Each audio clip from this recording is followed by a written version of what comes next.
বিশ্বকবি রবীন্দ্রনাথ ঠাকুরের জন্মদিন উপলক্ষে আজ আমার পরিবেশনায় কবি বরুণ হালদারের লেখা কবিতা 25শে বৈশাখ।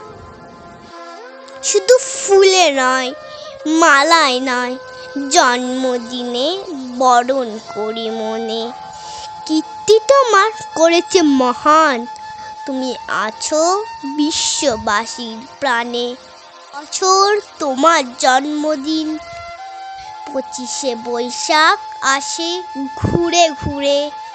পূজিত হও তুমি বিশ্ববাসীর চিন্তা চেতনা হৃদয় মন্দিরে। বঙ্গ সাহিত্যের কোনায় কোনায় সুনিপুণ তোমার বিচরণ। জন্মদিনে গানে ও কবিতায় আমরা করি তোমায় স্মরণ। তোমার সৃষ্টি সবই যেন প্রবাহমান অসীম অমৃতধারা। গীতাঞ্জলি কিংবা গীতবিতান পড়ে হয়ে যায় আত্মহারা। আমাদের ছেড়ে চলে গেছো অমৃত লোকে বহুকাল আগে। আনন্দে কিংবা বিষাদের দিনে তোমার বাণী হৃদয় জাগে।